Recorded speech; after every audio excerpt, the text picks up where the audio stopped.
Assalamualaikum warahmatullahi wabarakatuh. Waalaikumsalam warahmatullahi wabarakatuh. Halo Sobat Pembangunan Inovasi Jawa Tengah. Selamat datang di podcast Inovasi Pembangunan Jawa Tengah.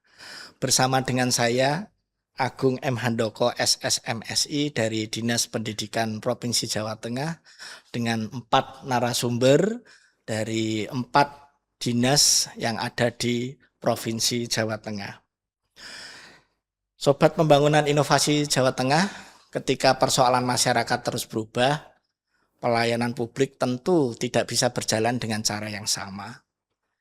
Ada tantangan generasi muda, kebutuhan data untuk menentukan kebijakan, pelayanan sosial yang membutuhkan keterlibatan keluarga, hingga risiko kebakaran yang menuntut respons semakin cepat.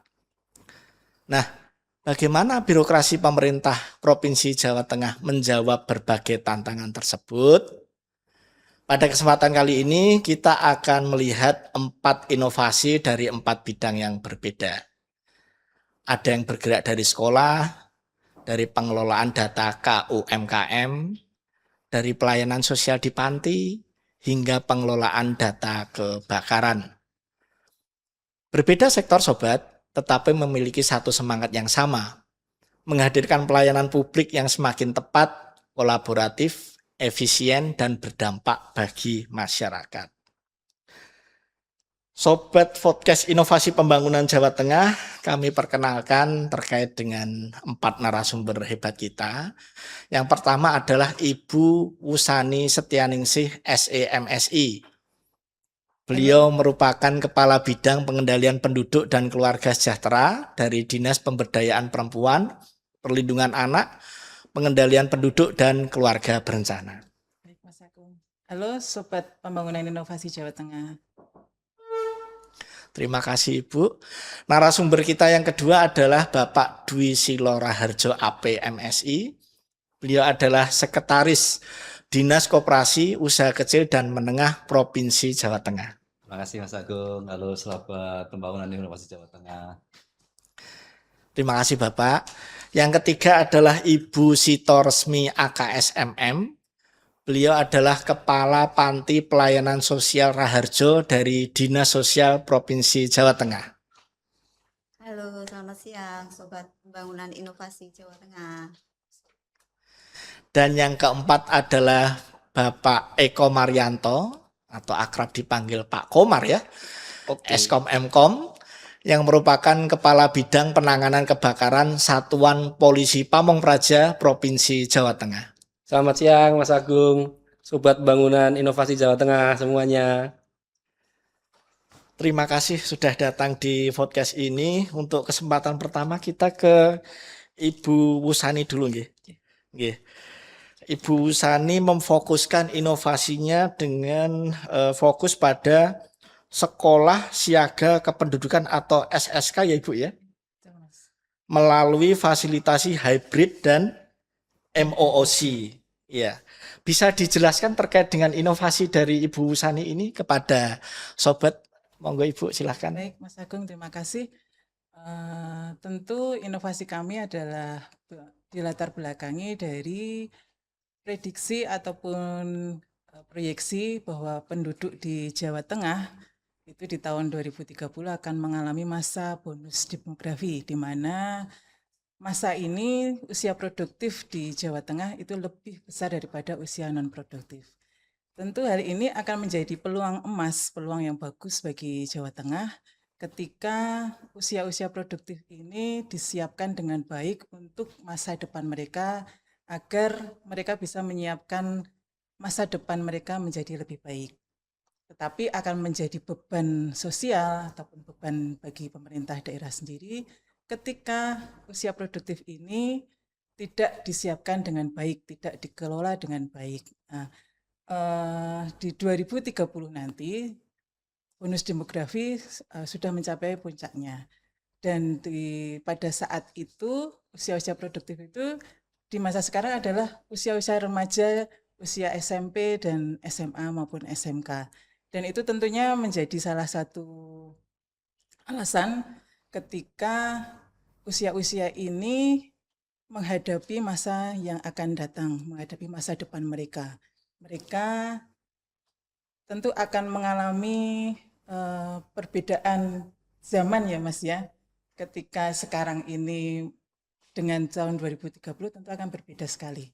Dan masalah-masalah kependudukan di saat ini akan berbeda sekali dengan masa-masa di akan datang. Tentunya ini menjadi salah satu latar belakang kami yang mendasari kami untuk mempercepat pembentukan sekolah siaga kependudukan pada tingkat SMA dan SMK di Provinsi Jawa Tengah.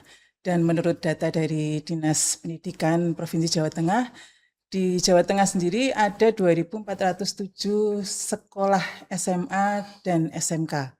Tetapi menurut data dari simonehpenduk.org Kemenduk Bangga, baru 156 sekolah yang membentuk SSK. Dan ini tentunya menjadi alasan kami, gap yang sangat besar. Kecil ya Bu ya, di bawah Ya. 10% ya Bu ya. Baru 6,4% masih membentuk SSK ini. Tentu peluang kami juga agar kami juga bisa masuk ke sekolah-sekolah untuk bisa membentuk SMA, SSK di SMA dan SMK. Yang tadinya kami harus luring, tadinya kami harus mendampingi mereka secara luring, kami harus datang ke kabupaten kota untuk membentuk SSK. Di inovasi ini kami bertransformasi, kami mendampingi mereka secara hybrid. Pertama kami melakukan sosialisasi secara besarnya Mas di tanggal 29 Juli kemarin, dan di situ memang dari Provinsi Jawa Tengah dari 35 kabupaten kota hadir sebagai peserta ada 1.123 instansi. Oh, Dari SMA, SMK sendiri ada 800 sekolah. Kemudian yang lainnya dari instansi-instansi di luar sekolah. Ada OPDKB di kabupaten kota, ada BKKBN, di situ ada petugas lapangan keluarga berencana, dan juga OPD-OPD lain dari Provinsi Jawa Tengah. Dan ada juga dari luar Provinsi Jawa Tengah, ada yang dari Blitar, ada dari Kepulauan Riau, ada wow, dari iya. Kalimantan, itu ikut juga Ini mengikuti sosialisasi kami kemarin. gebrakan pertama sudah sedemikian dahsyat ya Ibu ya. Iya, benar. Luar biasa Bu Sani nggih. Nah, sebetulnya persoalan utama Ibu yang ingin diselesaikan melalui penguatan sekolah siaga kependudukan ini apa saja Ibu? Mungkin bisa di list begitu dijelaskan kepada sobat podcast kami Bu. Baik Mas, persoalan remaja saat ini tuh beragam ya, itu sama dengan persoalan-persoalan yang menjadi isu-isu kependudukan. Salah satunya adalah kehamilan tidak diinginkan, pernikahan dini, stunting, kemudian dari kehamilan yang tidak diinginkan ini, pernikahan dini, itu tentu akan membuat masalah baru lagi. Antara lain mereka tentunya yang mengalami hamil di luar nikah ini akan putus sekolah, sehingga menambah angka putus sekolah di Jawa Tengah. Kemudian ketika anak-anak ini yang terpaksa berkeluarga di usia remaja, mereka belum siap secara kesehatan, secara mental, secara ekonomi. Dan tentunya ini akan menjadi masalah baru di masa yang akan datang. Dari segi ekonomi akan menimbulkan angka-angka kemiskinan baru. Iya. Dan ini memang menjadi masalah yang baru untuk Jawa Tengah ketika menambah angka-angka kemiskinan di Jawa Tengah. Dan saat ini di tahun 2000 sampai di akhir 2025 angka pernikahan di usia di bawah 19 tahun di usia anak itu ada 6.383 perkawinan.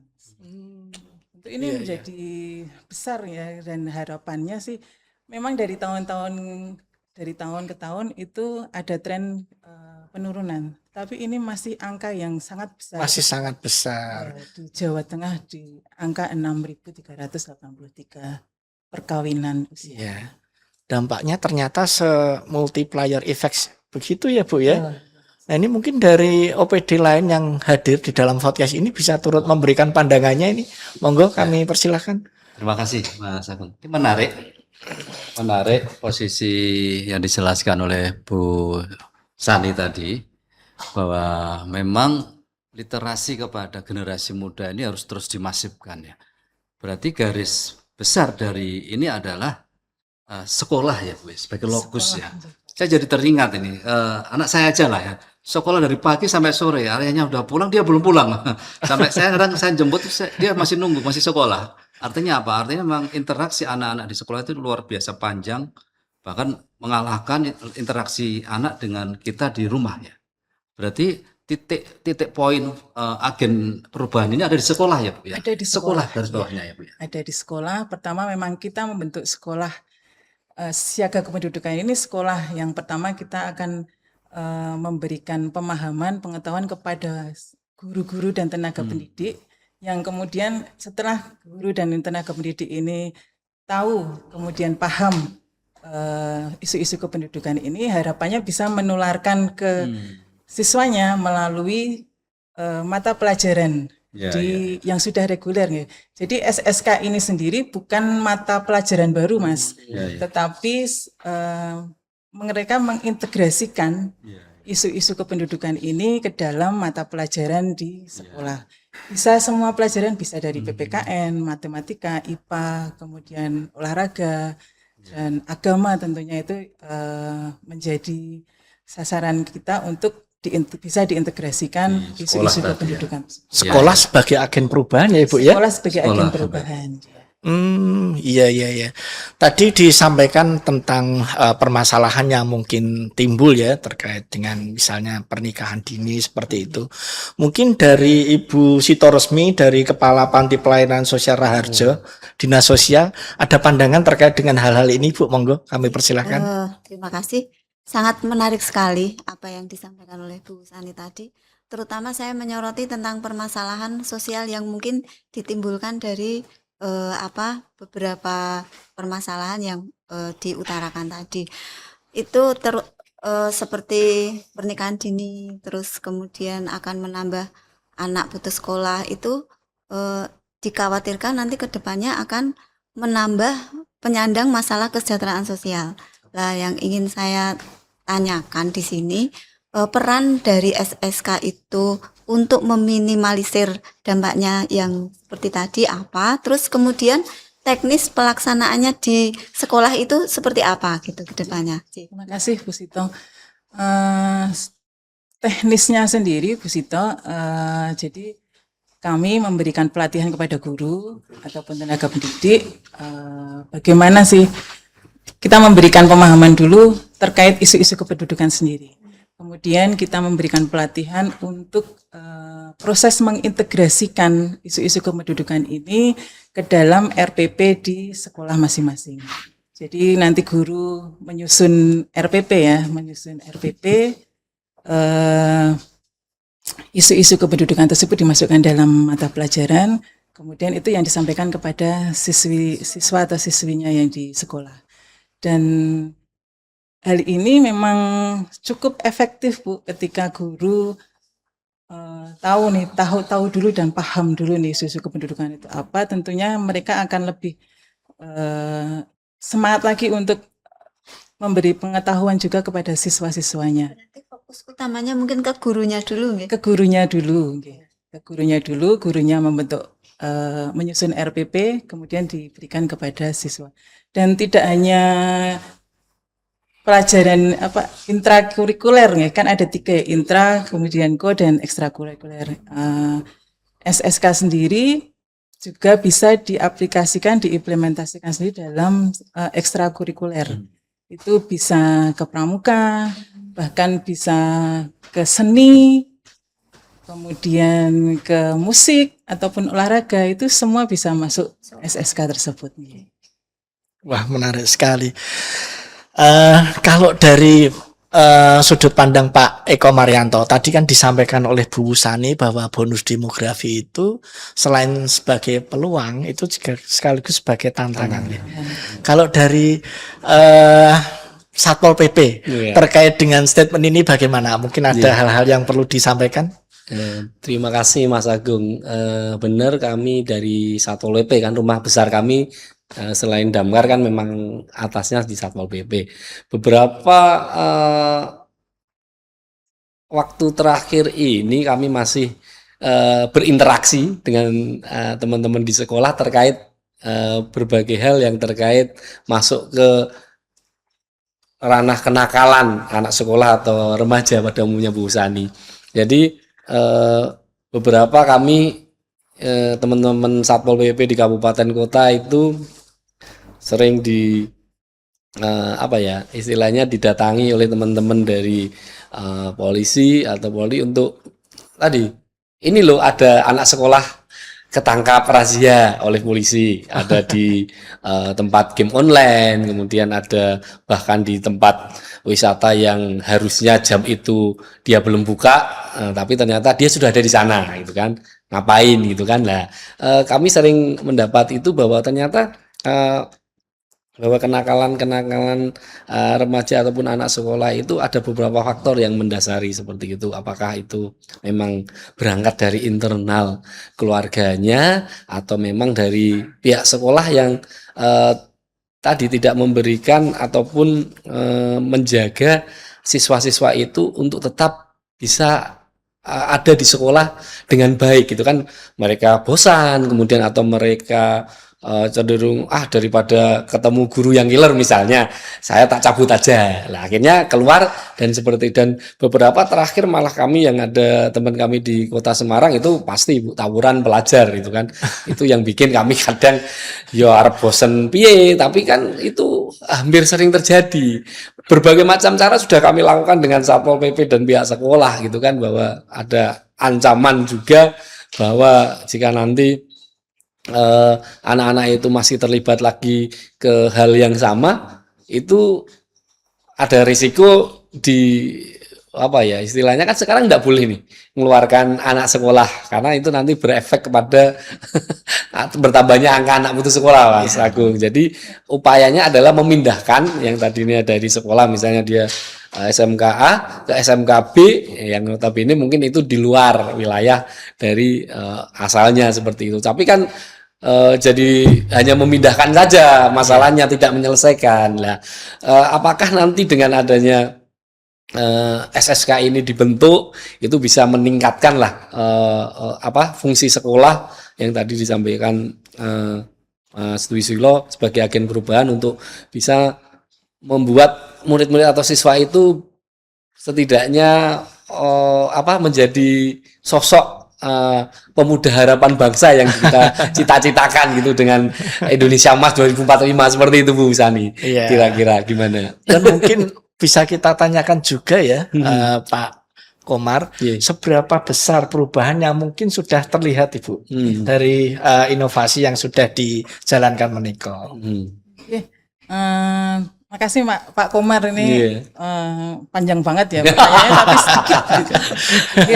Tentunya SSK ini di dalam SSK sendiri di situ ada muatan-muatan isu-isu kependudukan. Isu-isu kependudukan itu kan tidak hanya kenakalan remaja pun itu menjadi salah satu isu-isu kependudukan. Tidak hanya tadi yang masalah administrasi kependudukan, tidak hanya masalah yang kehamilan, terus ini kehamilan tidak diinginkan, pernikahan dini, anak tidak sekolah, anak putus sekolah itu, tetapi juga lingkungan juga menjadi salah satu isu-isu kependudukan, bahkan ketahanan pangan. Jadi memang saat ini banyak dinas-dinas OPD itu membentuk sekolah ramah anak itu dari KPPA. Sekolah rakyat. Kemudian sekolah Adiwiyata. Sekolah Adiwiyata itu kan ke lingkungan. Nah, sebenarnya sekolah-sekolah ini bisa saling bersinergi dan bisa dibentuk bareng-bareng. Dan saya yakin ini tidak menjadi beban bagi guru karena memang sekolah-sekolah ini sambil mengintegrasikan isu-isu tersebut, mereka tidak membentuk mata pelajaran, tentu tidak membebani anak-anak juga. Dan di sekolah siaga ini, sekolah siaga pendidikan ini terbentuk juga karakter untuk anak-anak. Jadi mereka bisa berperilaku baik, kemudian tidak ikut mencegah mereka untuk tidak terjerumus dalam narkoba maupun tadi pernikahan pacaran yang mungkin sudah melebihi batas, melebihi ini bisa kita cegah melalui SSK ini. Dan tadi Pak Mas Agung seberapa besar perubahan setelah kita melakukan sosialisasi Iya Ibu, ini. tadi di tahap awal aja sudah sebegitu dahsyat ya. Ini Setelah kita melakukan sosialisasi tersebut, saat ini di simonefbandung.org itu terdata ada 252 sekolah yang sudah membentuk SSK. Dan Kenaikan dari 156 ya. setelah sosialisasi tersebut ada SMA 4 di Semarang yang minta pendampingan kami untuk dibantu untuk pembentukan SSK, bahkan dari Madrasah Aliyah Negeri ya, MAN 1 di Pati itu juga meminta kita untuk mendampingi mereka dalam membentuk SSK. Oh gitu. Jadi Kementerian Agama juga turut terlibat di dalam inovasi ini ya Ibu Betul, ya. Rasma. Oh, merangkul banyak stakeholder ternyata. Iya.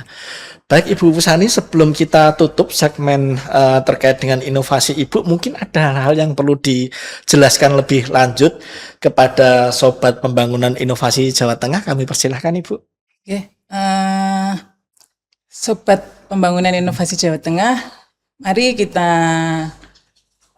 dukung pemerintah Indonesia dan pemerintah Jawa Tengah dalam mempersiapkan generasi muda di Jawa Tengah untuk menyiapkan diri mereka menghadapi masa depan yang akan datang.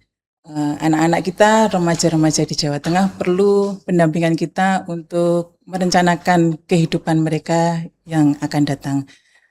Kita dukung pemerintah Jawa Tengah karena berencana itu keren. Berencana itu keren. Terima kasih Ibu. Nah, Sobat, dari cerita Bu Wusani kita bisa melihat bahwa teknologi bukan sekedar memindahkan kegiatan dari ruang pertemuan ke layar. Teknologi justru memperluas jangkauan pelayanan. Pelayanan yang baik juga membutuhkan sesuatu yang sangat penting, yaitu data yang baik.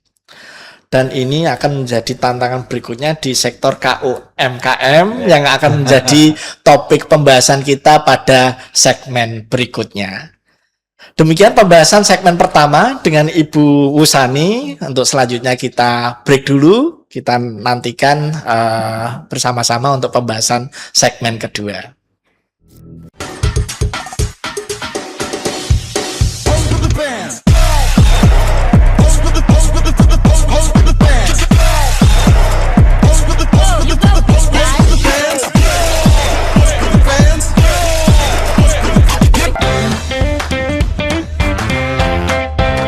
Digitalisasi pemerintahan mutlak harus kita lakukan. Kita tidak boleh mempunyai puluhan aplikasi yang tidak saling berbicara. Kita tidak boleh meminta rakyat berkali-kali memasukin data yang sama. Harus terintegrasi dengan perlindungan keamanan yang kuat. Saya ingin Indonesia memiliki pemerintahan digital kelas dunia.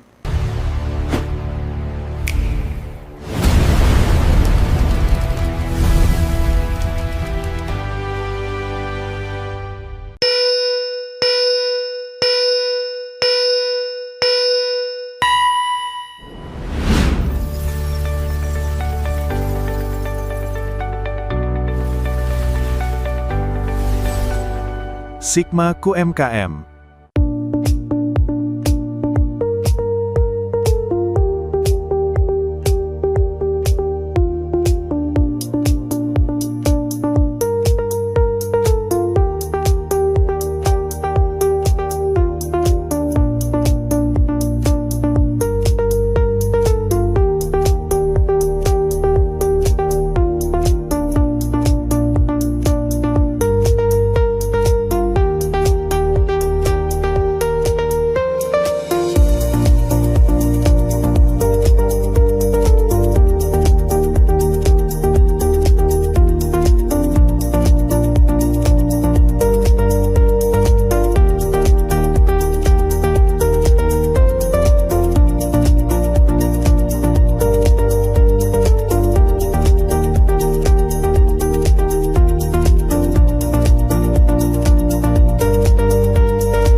Halo Sobat Pembangunan Inovasi Jawa Tengah.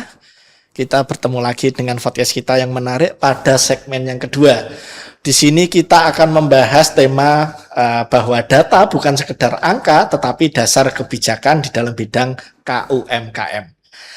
Telah hadir bersama kita narasumber kita Bapak Dwi Silo Raharjo APMSI. Beliau adalah Sekretaris Dinas Koperasi dan UKM Provinsi Jawa Tengah. Monggo Bapak bisa dijelaskan inovasinya kepada sobat pemirsa. Ya, terima kasih Mas Agung. Sobat Pembangunan Inovasi Jawa Tengah, jadi kami membawa Sigma KUMKM, Sistem Integrasi Manajemen dan Data KUMKM.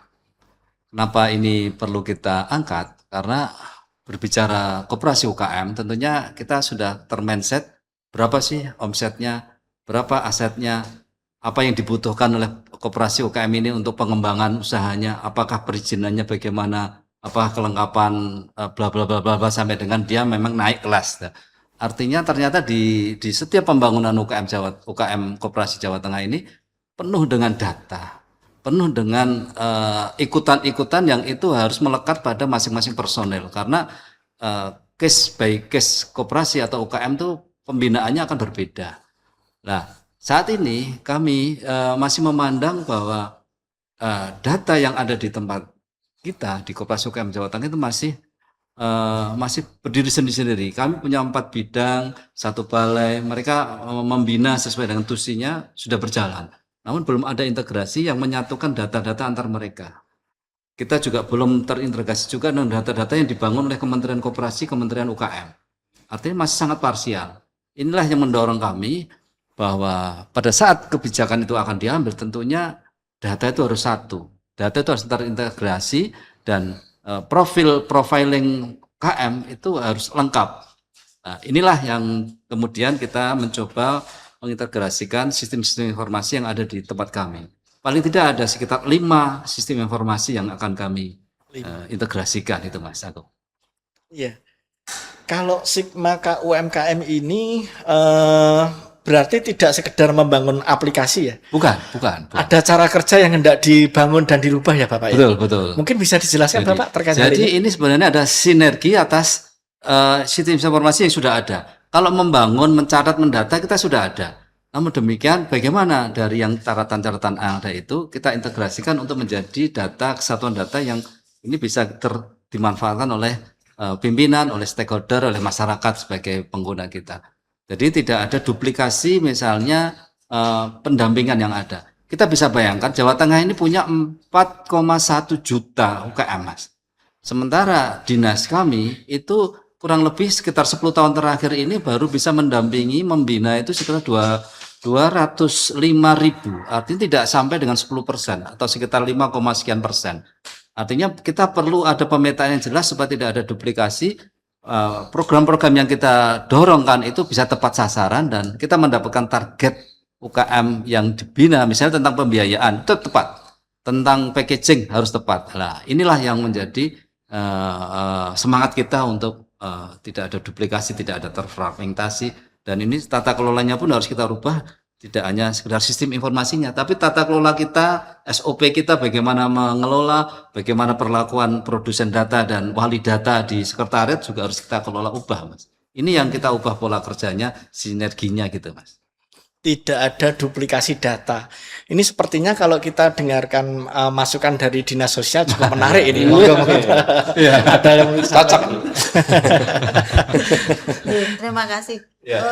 Begini Pak, Mas Silo, Mas Dwi, kalau secara umum saya awam sekali gitu tentang UMKM. Saya cuma ingin menanyakan gitu intinya. Soalnya dari penjelasan panjenengan tadi tentang aplikasi yang panjenengan angkat itu, saya cuma ingin menanyakan manfaat aplikasi yang panjenengan angkat itu apa gitu untuk UMKM di Jawa Tengah. Gitu.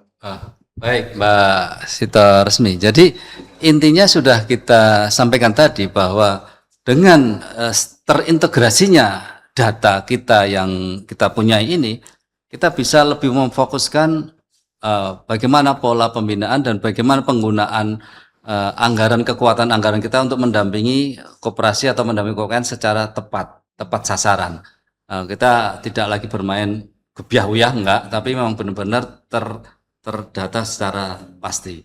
Bayangkan tadi kami mengilustrasi kita baru bisa membina, membangun koperasi yang ada dari sisi jumlah saja itu baru 5% dengan APBD kami.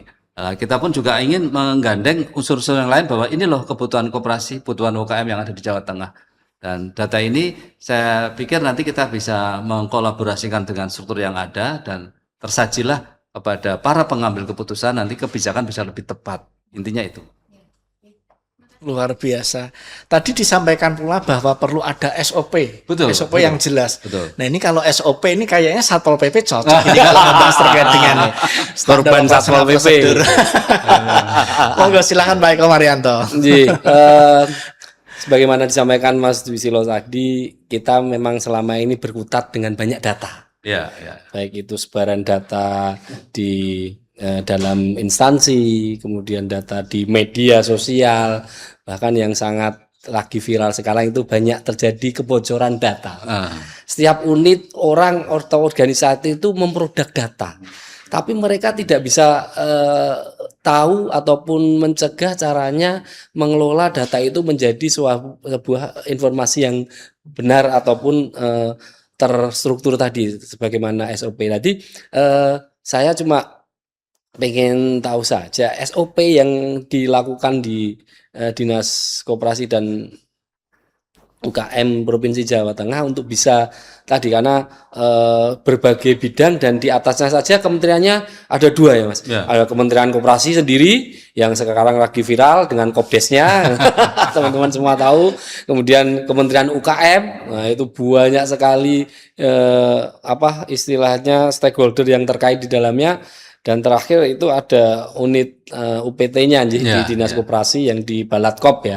Nah, SOP apa yang sudah Pak Dwi di sekretariat lakukan agar bisa tadi menggabungkan suatu data yang diproduk oleh masing-masing bidang dan UPT itu kemudian dijadikan satu sehingga data yang sudah dihasilkan tadi bisa satu terrekod dengan baik, kemudian bisa dimanfaatkan oleh semua stakeholder yang terkait, baik itu ada di koperasi maupun di UMKM yang nantinya bisa diperoleh informasi tentang UMKM-an yang valid dan juga bisa memberikan dampak yang baik bagi masyarakat.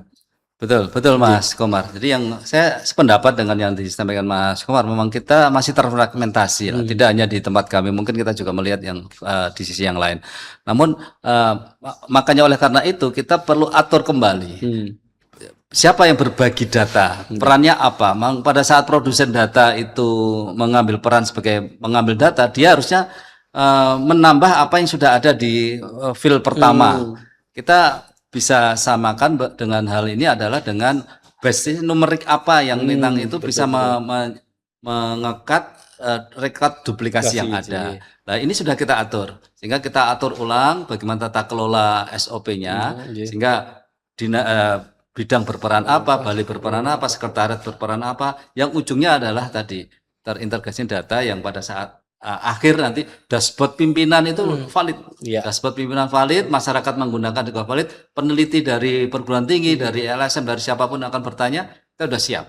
Nah ini yang ingin kita bangun dan alhamdulillah dengan pola Sigma ini semua sudah mulai terurai dengan sistem yang sudah kami bangun ini. Mas. Oke, luar biasa. Jadi semangatnya adalah mengubah paradigma dari data milik bidang atau sektor tertentu menjadi data sebagai aset organisasi. Betul Mas Agung. Ya. Luar biasa. Ada poin-poin penting lainnya yang tidak disampaikan kepada Sobat Pembangunan Inovasi Jawa Tengah, kami persilahkan. Ya. Intinya ada 3 poin penting bahwa dengan data akurat tentunya nanti kebijakan itu akan tepat. Setelah kebijakan tepat, UMKM akan menjadi hebat. 3 kata kunci itu Mas Agung. Terima kasih. Data tepat, UMKM hebat. Terima kasih Pak Dwi Silo. Nah, Sobat Pembangunan Inovasi Jawa Tengah, kalau inovasi Sigma KUMKM mempertemukan data yang sebelumnya tersebar, Maka inovasi berikutnya mempertemukan pihak-pihak yang sebenarnya sama-sama memiliki tujuan yang sama, tetapi belum mempunyai ruang komunikasi yang kuat, yaitu antara panti, orang tua, dan stakeholder. Itu nanti akan kita bahas pada segmen yang ketiga setelah yang satu ini.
Terputusnya komunikasi dengan keluarga dan kurangnya keterlibatan lingkungan sekitar seringkali menjadi hambatan terbesar bagi kemajuan penerima manfaat.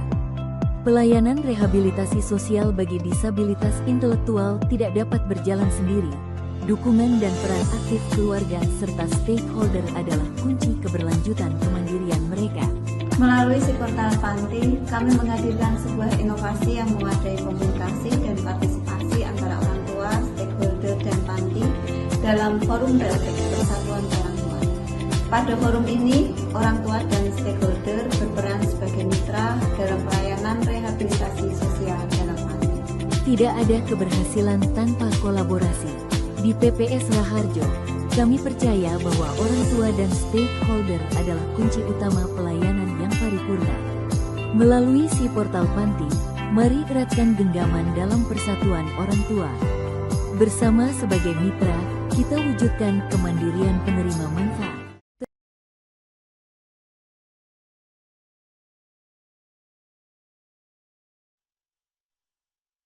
Bangunan Inovasi Jawa Tengah. Sekarang kita masuk pada segmen yang ketiga dengan tema pelayanan sosial tidak berhenti di dalam panti. Narasumber inovasi kita untuk segmen ketiga ini adalah Ibu Sito Resmi AKSMM dan inovasi beliau adalah si portal panti atau sinergi stakeholder dan orang tua melalui Persatuan Orang Tua atau POT. Ibu Sito Resmi, tolong dapat dijelaskan kepada Sobat Pembangunan Inovasi Jawa Tengah terkait dengan inovasi dari Ibu. Silahkan Ibu. Terima kasih Mas Agung. Sebelum saya menjelaskan tentang inovasi yang saya angkat, saya ingin memperkenalkan tentang Panti Pelayanan Sosial Raharjo Sragen yang saya ampu. Panti kami memberikan pelayanan sosial kepada disabilitas intelektual yang terlantar maupun dari keluarga tidak mampu. Di situ kami memberikan pelayanan yaitu pelayanan sosial, terus vokasional, pelayanan kebutuhan dasar, dan tujuan dari pelayanan yang kami berikan yaitu untuk membuat disabilitas intelektual itu bisa mandiri, baik itu mandiri untuk dirinya sendiri maupun mandiri secara ekonomi dan bisa berfungsi sosial di masyarakat. Akan tetapi akhir-akhir ini banyak sekali hambatan dan permasalahan di mana sumber dari permasalahan itu adalah kurangnya partisipasi dan perhatian pihak keluarga dan orang tua terhadap anak-anak yang berada di dalam panti, anak disabilitas intelektual yang berada di dalam panti. Hanya sekitar 35% saja dari total keseluruhan 100 orang itu yang ditengok keluarganya. Sebagian besar mereka tidak pernah ditengok. Jadi anak-anak itu cuma dikirim ke panti terus kemudian tidak pernah sama sekali untuk dijenguk. Lah dari hal-hal tersebut biasanya menimbulkan permasalahan tersendiri terutama bagi disabilitas intelektual itu kan mereka mau mengutarakan ingin bertemu dengan keluarganya atau kangen dengan keluarganya itu tidak bisa. Mereka biasanya akan marah, terus kemudian memperlihatkan perilaku yang tidak kondusif di dalam panti, ngamuk, terus mogok makan juga ada itu sampai mereka sakit gitu. Oke, mungkin sekilas seperti itu inovasi ya. kami. Jadi ada juga ya kondisi di mana ternyata anak itu tidak pernah dijenguk oleh sanak keluarga atau kerabatnya. Ini mungkin dari Bu Sani yang juga dinasnya turut mengurus mengenai anak, ya. Ada pandangan terkait dengan inovasi dari Ibu Sito Resmi menikah? Oke, ada Mas Bu Sito. Sebenarnya dinas kami itu kan sering ya kerjasama dengan dinas sosial, utamanya di panti-panti, dan tidak sedikit penyandang disabilitas ini juga menjadi salah satu korban kekerasan. Disabilitas mental, intelektual ini kan menjadi salah satu kelompok rentan. Dan itu sebenarnya bukan terus dijadikan beban negara gitu kan, sebenarnya enggak ya, itu kan memang menjadi tanggung jawab kita, menjadi tanggung jawab bersama. Bagaimana kita itu OPD bisa menyiapkan para penyandang disabilitas intelektual ini disiapkan, kemudian diberdayakan sehingga mereka bisa bermanfaat, berdaya di masyarakat. Nah, di pantinya jenengan ini di Sragen untuk disabilitas intelektual ini apa sudah melakukan ini ya, kayak memberikan pelatihan ataupun apa yang bisa dijadikan inilah tabungannya untuk anak-anak disabilitas ini, mungkin tidak hanya anak-anak saja ya Bu ya. Ya, usia produktif itu. Usia produktif. Nah, mereka kan juga tentunya orang tua yang 35% itu memasukkan anak-anak mereka ke panti ini kan mungkin juga berharap di panti ini mereka mendapatkan pelatihan sehingga pas keluar nanti di panti mereka sudah bisa berdaya, bisa mandiri dan diterima oleh masyarakat dan lingkungan. Apakah ada kegiatan-kegiatan tersebut, Sita? Terima kasih Bu Sani. Di panti kami memang salah satu tugas pokok dan fungsi yang utama itu adalah memberikan pelayanan, bimbingan dan rehabilitasi sosial. Salah satunya yaitu memberikan bimbingan keterampilan. Tapi keterampilan di sini secara sederhana karena penerima manfaatnya itu juga anak-anak dengan IQ yang di bawah rata-rata. Mungkin dengan keterampilan yang diberikan oleh panti itu bisa untuk bekal mereka setelah mereka kembali ke masyarakat. Tapi kembali lagi, bimbingan yang diberikan pada panti tidak bisa berhasil secara maksimal kalau tidak ada dukungan dari stakeholder yang terkait, dari Dinas Sosial Kabupaten, dari masyarakat, terus kemudian dari dunia usaha yang di mana ada peraturan pemerintah yang mengharuskan 1% kalau tidak salah mempekerjakan disabilitas untuk di usaha mereka gitu. Kembali lagi, jadi panti tidak bisa bekerja sendiri, tapi harus ada dukungan dari berbagai pihak. Yang paling utama dukungan adalah dari pihak keluarga dan orang tua. Makanya itu saya membuat forum komunikasi di mana forum ini tidak hanya untuk wadah komunikasi orang tua dengan kami, tapi juga stakeholder yang terkait untuk kemandirian dari disabilitas intelektual ini. Begitu Bu Sani. Luar biasa Bu Sito Resmi. Tadi disampaikan terkait dengan stakeholder, kemudian dunia usaha seperti itu ya. Dan di sini ada narasumber dari Dinkop UKM Provinsi Jawa Tengah. Pak Dwi Silo, mungkin ada tanggapan terkait dengan inovasi dari Bu Sito Resmi ini. Ya benar. Saya agak berpikir bahwa ini ternyata kolaborasinya tidak antara panti, pengasuh dengan mereka yang datang ya, Bu ya. Ternyata banyak stakeholder yang menaungi hal itu ya, terutama keluarga ya. Nah, mungkin bisa dijelaskan lebih detail bagaimana sih parameter keberhasilan bahwa pola yang sudah Ibu bangun ini bisa berhasil ya, bisa mengangkat program yang inovasi yang Ibu sampaikan tadi, Bu, dengan kaitan dengan stakeholder yang ada. Terima kasih Mas Dwi atas tanggapannya.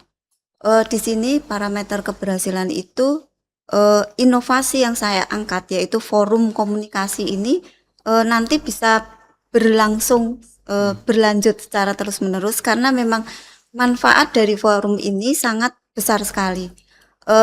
Di dalam forum ini tujuannya selain orang tua bisa menengok anaknya, anaknya juga akan terobati rasa rindunya. Juga di dalam forum ini ada kayak semacam support system antara orang tua yang mempunyai anak disabilitas. Jadi mereka mungkin bisa sharing pengalaman, misalnya saya memperlakukan disabilitas intelektual saya seperti ini bisa berhasil. Terus kemudian sharing pengalaman ke orang tua yang lain. Terus selain itu juga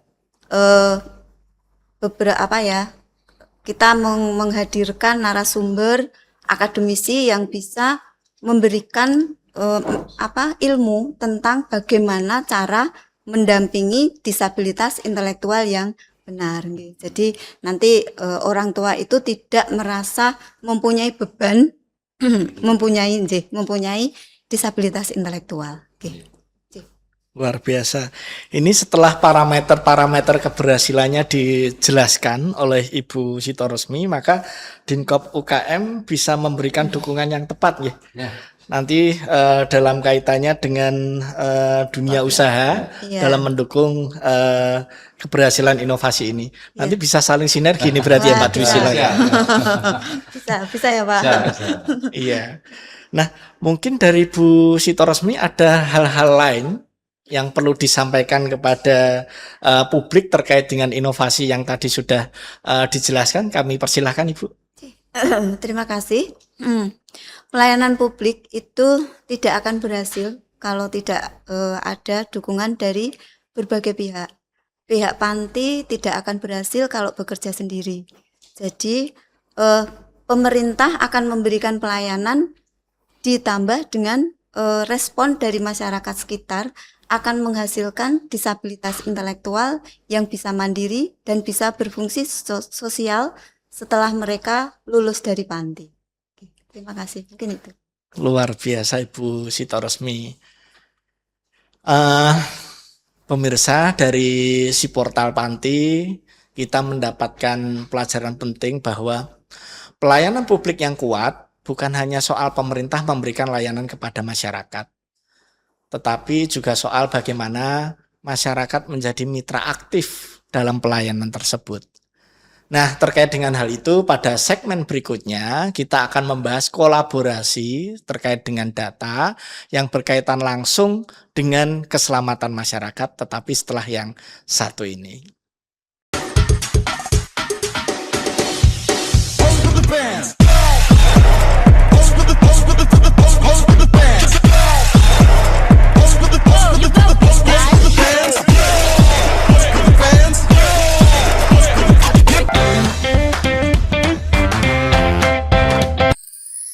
Jawa Tengah aman, Sinagara siap kuat.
Halo, Sobat Pembangunan Inovasi Jawa Tengah. Kita masuk ke segmen keempat dengan tema dari laporan ke peta resiko.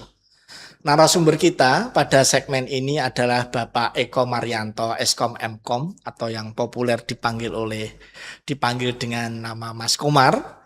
Dengan inovasi beliau adalah Sitadara, transformasi digital pelaporan data kejadian kebakaran.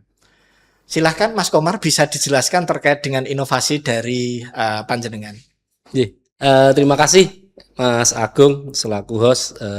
Sebelumnya kami sampaikan terima kasih sudah membersamai kami teman-teman semua yang melakukan inovasi di Diklat PKA. Kami sampaikan bahwa inovasi yang kami ajukan di podcast kali ini adalah Sitadara, Sistem Informasi Pemetaan Daerah Rawan Kebakaran.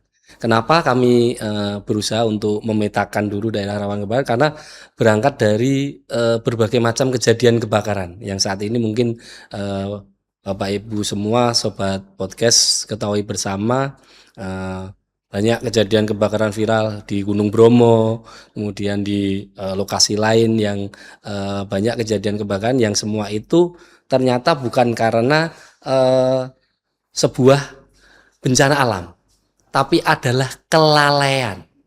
Semua adalah faktor manusia yang membuat kebakaran itu jadi. Oleh karena itu, betapa pentingnya sebuah pencegahan dibandingkan dengan penanganan kebakaran pada semestinya yang dilakukan. Jadi kejadian-kejadian kebakaran itu bisa kita cegah sebenarnya. Asal ada niat, ada upaya dan kesadaran dari kita semua untuk bisa melakukan pencegahan kebakaran. Contoh yang kemarin kejadian di Bromo itu kan sebenarnya hal yang di luar ya, di luar perkiraan. Ada pelintas yang lewat di situ habis mainan api unggun ditinggal saja. Seperti itu. Kan harusnya dipadamkan, dimatikan sampai dipastikan apinya nggak ada. Tapi karena ditinggal, kemudian cuaca lagi seperti ini, angin besar, kemudian banyak ilalang yang kering, ya udah kesamber apinya sampai menyala. Kejadian kemarin juga yang ada di beberapa tempat di kabupaten kota kita juga sama. Ibu-ibu habis masak lupa matiin kompor gitu kan. Akhirnya jadi kebakaran, kemudian sampai gasnya LPG meledak. Sebenarnya itu semua karena kesadaran dan kelalaian kita selaku manusia untuk bisa mencegah dari apa yang seperti tadi terjadi. Oleh karena itu kami di bidang penanganan kebakaran provinsi, kebetulan kami adalah organisasi baru Mas Agung, kami baru berdiri di 15 Januari 2026. Jadi masih 6 bulan lah ini. Jadi kalau bayi itu masih ungu-unyu gitu kan. Jadi sebenarnya belum bisa banyak yang kita lakukan selain kami berinteraksi lebih banyak dengan teman-teman kabupaten kota yang secara langsung menangani kegiatan penanganan kebakaran tadi. Karena dari Mendagri pun SPM penanganan kebakaran ada di kabupaten kota, bukan di provinsi. Provinsi hanya melakukan tugas yang pertama adalah pencegahan penanganan kebakaran, termasuk di dalamnya adalah pemetaan daerah rawan kebakaran. Itu harus dilakukan oleh seluruh kabupaten kota dan provinsi, kemudian melakukan peningkatan kapasitas aparatur pemadam kebakaran. Jadi kami melakukan pelatihan, bintek, diklat kepada teman-teman anggota damkar yang ada di kabupaten kota. Sitadara ini menjadi suatu bagian kecil menurut kami dalam melakukan kegiatan pencegahan kebakaran yang ada di kabupaten kota. Karena sebenarnya jika kita ketahui dari awal wilayah mana yang rawan, wilayah mana yang tidak, wilayah mana yang sering terjadi kebakaran itu kita bisa tahu. Bagaimana kita mendorong armada kebakaran ke suatu titik, bagaimana kita menyiapkan SDM ke suatu titik. Jadi tidak serta-merta semuanya disiapkan gitu kan, karena kita tahu paham bahwa kondisi geografis, kemudian kondisi tadi disampaikan Bu Sani, kependudukannya berbeda-beda, ada wilayah yang padat, wilayah yang jarang penduduknya, itu penanganan kebakarannya berbeda. Sebagai informasi bahwa dari 35 kabupaten kota, struktur organisasi dinas pemadam kebakaran hanya ada 2. Itu di Kota Semarang dan Kota Surakarta. Selain itu 31 masih di bidang kebakaran yang ada di Satpol PP. Sedangkan yang 2 lagi masih nempel di BPBD di Kabupaten Rembang dan Kabupaten Wonosobo. Betapa masih bermacam-macamnya organisasi kami untuk penanganan hal yang sama seperti itu. Itu yang menjadi concern kita lah. Kami provinsi baru unyu-unyuan belum bisa istilahnya memaksa teman-teman kabupaten untuk bisa sepaham dengan kami karena mereka ada duluan, kami terakhir. Makanya kita memahamkan yuk teman-teman kita kolaborasi saja. Selama ini pelaporan teman-teman kabupaten kota kan berdasarkan asumsi mereka sendiri saja. Kejadian A dilaporkan A, kejadian di Kabupaten B dilaporkan B. Versinya berbeda-beda. Kami tangkap nanti hasil akhirnya jadi istilahnya random, acak gitu loh. Nah, itu yang kita coba samakan tadi. Mas Dwi Silo juga bicara bahwa data bisa diproduksi oleh siapapun. Tapi bagaimana cara mengkolek dan menggunakan data itu sehingga bisa menjadi sebuah informasi yang benar. Itu kami lakukan. Dengan Sita Data ini kami menghimpun data dari teman-teman kabupaten kota di mana kejadian dilaporkan, titiknya di mana. Jadi nanti hasil akhir mungkin ke depannya karena kita dibatasi jangka pendek inovasinya yang 2 bulan mungkin belum bisa detail. Nanti bisa kita tahu bahwa di dalam wilayah suatu kabupaten itu daerah mana sih yang diindikasikan atau warnanya sangat merah bahwa itu adalah daerah rawan kebakaran.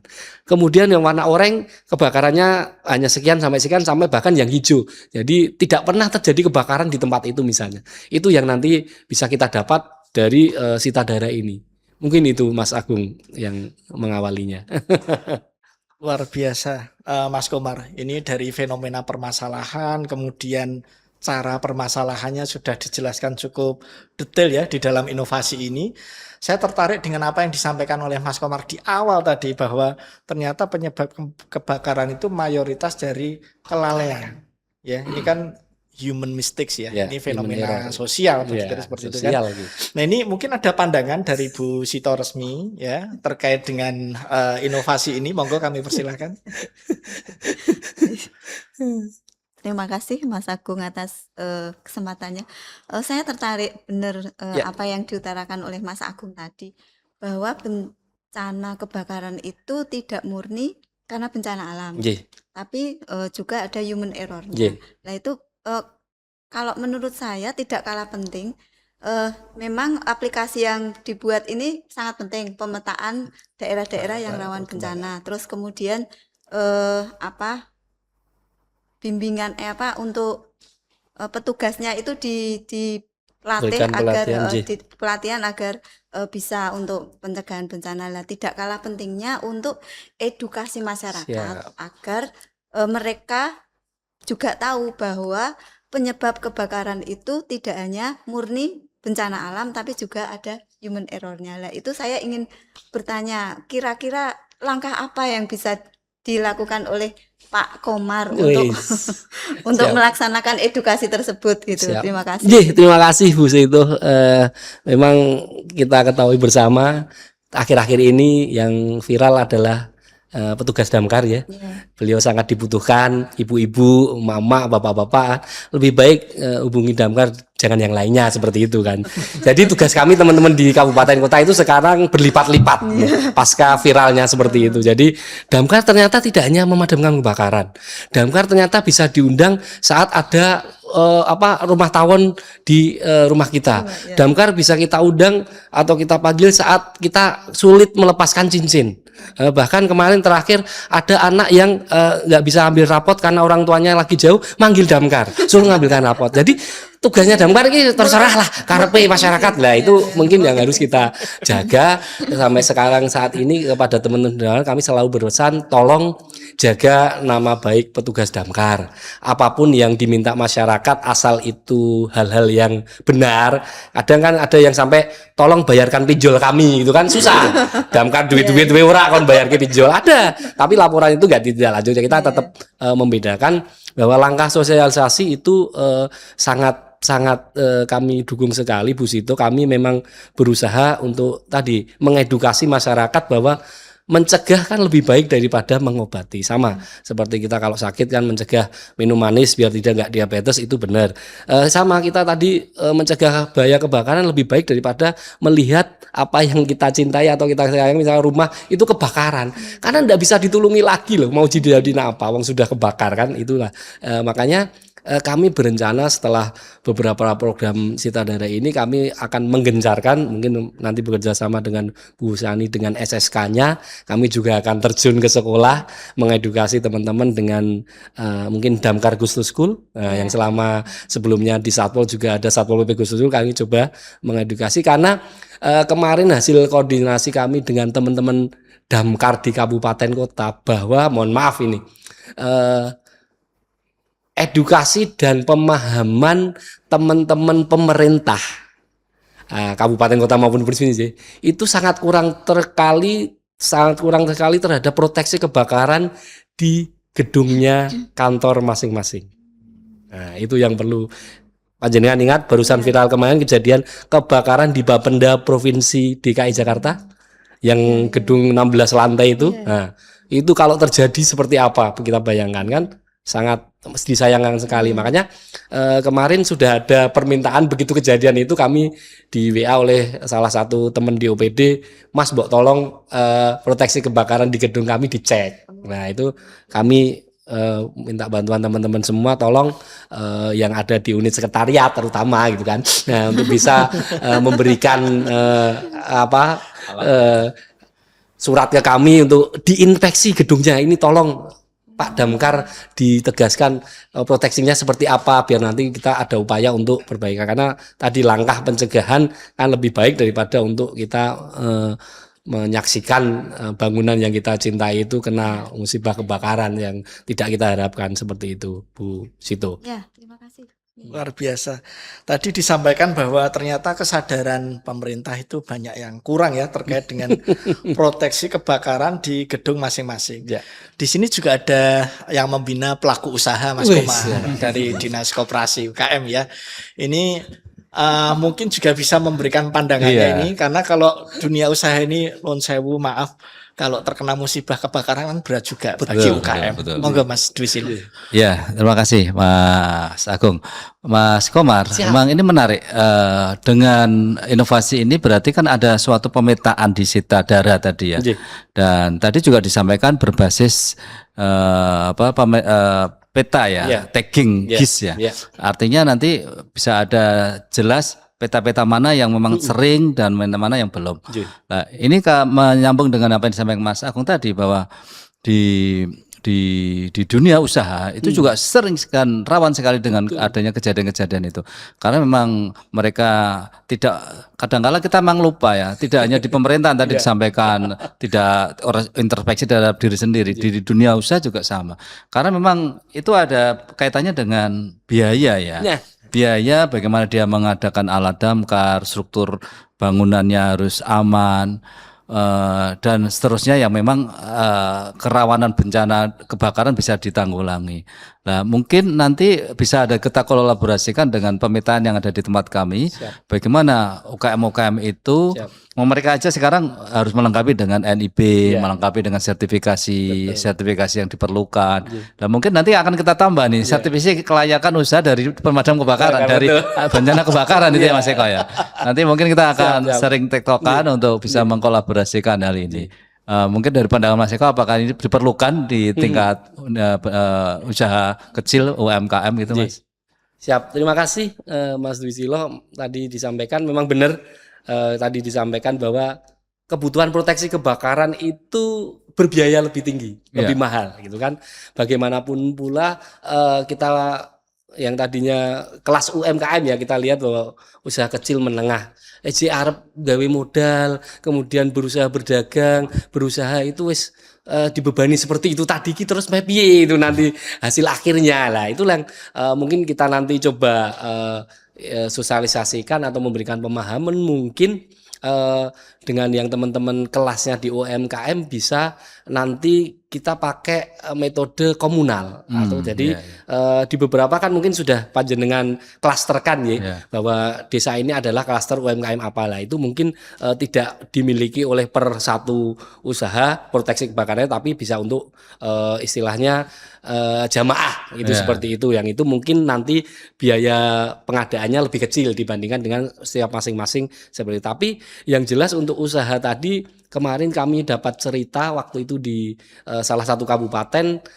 ternyata dia berangkat dari wah saya nggak mau lah proteksi kebakaran wong kejadiannya belum pasti nggak tahu sementara biayanya mohon maaf waktu itu dia bilang ada sistem proteksi 300 juta kan tidak kecil lah akhirnya waktu itu pemiliknya nggak nempuh proteksi sampai suatu waktu kejadian kebakaran yang menghabiskan semua sumber dayanya. Dia sudah pakai asuransi, Mas. Tapi ternyata tidak semudah itu Ferguson mengklaim asuransi itu tidak seperti itu. Karena di item persyaratan asuransi, beliau yang cerita ini bilang bahwa ternyata kalau Anda memasang asuransi kebakaran tapi tidak melengkapi bangunan Anda dengan proteksi kebakaran, itu sama saja bunuh diri artinya.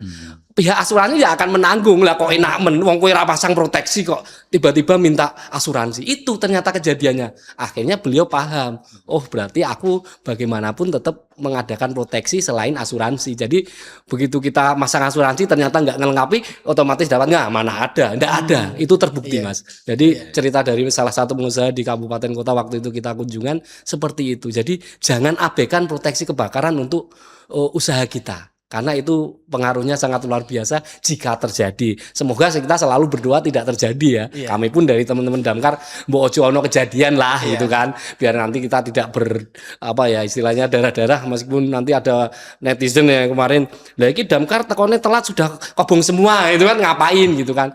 Sebenarnya kan nggak harus seperti itu loh netizen seperti tapi kita tahu kan benar netizen dengan segala komentarnya kita nggak bisa jawab karena bagaimanapun butuh waktu pergerakan teman-teman damkar dari mako ke lokasi kebakaran kita tidak bisa tahu bagaimana jalur ke arah sana luasnya atau lebarnya jalan seperti apa kondisi sumber airnya seperti apa itu yang kita tidak bisa tahu tapi teman-teman damkar sudah bergerak ke sana nih. Ternyata ada hambatan di sana yang itu tidak kita makanya alangkah baiknya tadi masyarakat kemudian yang ada di lokasi kebakaran langkah pertama bagaimana cara membantu untuk meminimalisir saja kejadiannya awal. Silahkan disiram dengan apapun kemudian ditutupi biar nanti apinya tidak membesar. Mungkin seperti itu Mas Agung. Iya. Luar biasa ini ada inovasi dan juga ada kolaborasi ya nih Betul. akhirnya ya dari Dinkop UKM ya untuk memproteksi pihak yang dilayaninya dengan metode proteksi komunal. Iya. Ini memunculkan inovasi baru nih di dalam inovasi Nanti, panjenengan. periode yang nanti Mas proteksi Agung. komunal. Ini kakean inovasi kita pusing. Baik Mas Komar, mungkin ada hal-hal komplementari yang perlu disampaikan di dalam segmen panjenengan ini, silakan. Terima kasih Mas Agung, mungkin bukan closing ya, cuma kami memberikan lagi mengajak yuk masyarakat kita peduli mencegah kebakaran. Lebih baik mencegah suatu musibah kebakaran terjadi dibanding Anda menyesali setelah terjadi kebakarannya. Seperti itu. Terima kasih Mas Komar. Sobat pemirsa, 4 cerita tadi tampaknya berbeda. Ada hal yang terkait dengan remaja, ada hal yang terkait dengan KUMKM, kemudian ada hal yang terkait dengan penyandang disabilitas yang ada di panti, kemudian yang terakhir terkait dengan kebakaran. Namun sebenarnya semuanya berangkat dari pertanyaan yang sama, yaitu bagaimana pemerintah Provinsi Jawa Tengah dapat bekerja lebih cepat, lebih tepat, lebih efisien, dan lebih dekat dalam rangka memenuhi kebutuhan masyarakat. Sebelum kita masuk ke segmen penutup, kita ikuti dulu yang satu ini.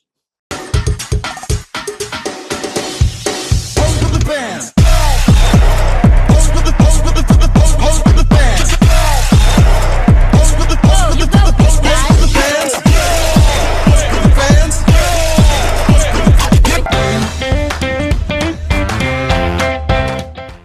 Sobat Pembangunan Inovasi Jawa Tengah, sampailah kita di segmen akhir dari podcast kita kali ini. Sebelum kita menutup podcast, mohon berkenan dari masing-masing narasumber memberikan semacam punchline dalam satu kalimat. Perubahan seperti apa yang ingin Ibu dan Bapak lihat setelah inovasi ini berjalan secara berkelanjutan? Monggo Ibu Busani. Terima kasih Mas Agung. Mari bersama kita ciptakan generasi berencana Jawa Tengah yang sehat, cerdas, dan berkualitas tinggi. Karena berencana itu keren. Berencana itu keren. Terima kasih Bu Sani. Silahkan Pak Dwi Silo. Maaf. Ya, baik Mas Agung. Jadi terkait dengan inovasi Sigma KUMKM yang berkaitan dengan aset data, tentunya kami ingin mewujudkan suatu data yang berkualitas sehingga nanti kebijakan bisa tepat dan UMKM hebat naik kelas. Data tepat, UMKM hebat, naik kelas. Iya, luar biasa. Silahkan Ibu Sito Resmi. Terima kasih. Singkat saja, saya hanya ingin mengajak masyarakat untuk mari wujudkan disabilitas intelektual yang mandiri, berdaya, dan bahagia. Disabilitas intelektual yang tadi terakhirnya bahagia ya Bu ya. Ya, baik, itu yang kita cari sebagai insan Tuhan ya Bu ya, kebahagiaan. Dan yang terakhir Mas Komar, silahkan punchline-nya Mas Komar. Punchline-nya kita kok puitis-puitis, saya nggak punya ini gimana ini. Oke, terima kasih Mas Agung. Mungkin dari saya karena aplikasi saya Sitadara, memetakan resiko, mempercepat respon, melindungi Jawa Tengah. Melindungi Jawa Tengah. Terima kasih Mas Komar. Siap. Ya. Sobat Pembangunan Inovasi Jawa Tengah, 4 inovasi, 4 sektor, dan 4 persoalan yang berbeda. Tetapi ada satu pesan yang sama dari perbincangan kita hari ini. Pelayanan publik tidak cukup hanya bekerja. Pelayanan publik harus terus belajar, berubah, berkolaborasi, dan menghasilkan dampak yang benar-benar dirasakan masyarakat. Inilah semangat inovasi melayani dari data, kolaborasi, hingga perlindungan untuk Jawa Tengah yang lebih tangguh. Saya Agung M. Handoko dari Dinas Pendidikan Provinsi Jawa Tengah. Terima kasih kepada seluruh narasumber yang telah memaparkan inovasinya dan telah melaksanakan inovasinya untuk pembangunan di Jawa Tengah, dan kepada sobat yang sudah mengikuti perbincangan kita.